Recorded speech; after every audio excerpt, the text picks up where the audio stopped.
biggest overseas trip together for quite a few years. So we wanted to catch up with David, who was with them every step of the way, and find out a bit more about their trip. The inside scoop.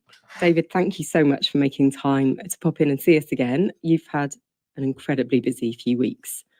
Starting with, the last time I saw you was outside St. Paul's Cathedral for the 10th anniversary of the Invictus Games. Do you want to fill us in a little bit about what's happened since then? Yeah, absolutely. It's a real pleasure to be back. Thanks very much for bringing me back into the studio. Yeah, no, we saw each other, Emily, on the steps of St. Paul's, beautiful sunny morning, where we had that really special service. I mean, what an honor to be invited into St. Paul's to celebrate the 10th anniversary of the Invictus Games, the Invictus Games Foundation. And I can't believe where the last 10 years have gone. I think I'm probably a little bit grayer than when we first started. Aren't we all? Indeed. I'm not sure if I'm any wiser, but I'm certainly a bit grayer. It was a fantastic day, wasn't it? It really was. You didn't pause to draw breath, did you? Because you went straight from there to Heathrow, I believe. Yeah, that's right. So we went down, great service. Went down into the crypt for a reception. I went straight from the reception, said some very rapid goodbyes on my way out, grabbed my suitcase and jumped on the plane to Heathrow. I had to be at Heathrow for 8:30, and I think the thing finished that's a very quick 7, turnaround, half yeah. 7, something like that. So yeah, very quick turnaround. And flew out to Abuja that evening. And then, as they say in journalism, what happened next? Yeah, indeed. So flew out to Abuja, nighttime flight, got up the next morning, woke up in Nigeria, landed at 4:30 and straight into preparing for the Duke and Duchess, who were arriving the next day. So sort of last minute preparations, getting everything in order for their arrival for what would be, a 3-day whirlwind between Abuja and Lagos. Now, there's been a lot of talk, as there always is, whenever the Duke and Duchess are involved, of whether or not this was a royal tour, wasn't a royal tour.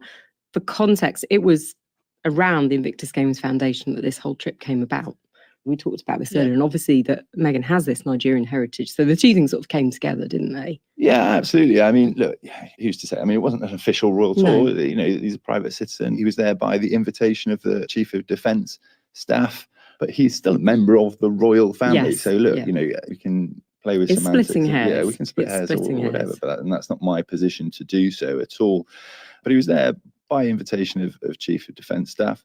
Nigeria is a place I've been working for the past 2 years now, in my role as Director of International Development at the Invictus Games Foundation. We've brought Nigeria into the community of nations, and we're really, really proud that they've joined the Invictus community of nations. They competed first in Dusseldorf last year. I think in recognition of their success at the games, Chief of Defence Staff went, hey, listen, this is absolutely fantastic. It's fantastic for our armed forces. It's fantastic for our veterans. Thank you very much, Prince Harry. Would you like to come over and we can celebrate this success together? It's the first really big overseas trip they've done together in quite a long time. So it really did guarantee eyeballs on it, didn't it? So But it had a bit of everything. It had like the fun dance moments because they danced in the school with the kids. It had, the serious, obviously, engagement, and then I have to say the clothes and the fashion, obviously. David's all over that. David, you don't care about. My jeans and polo shirt. I'm obviously a fashion aficionado. How was your tour fashion? Did you? Yeah, on point. I think. Fashion forward. I wonder, how does this trip compare to others that you've been on with the couple? It's difficult to compare. Most of the stuff that I do is obviously always focused on veterans because that's the part of the wheelhouse that I work in.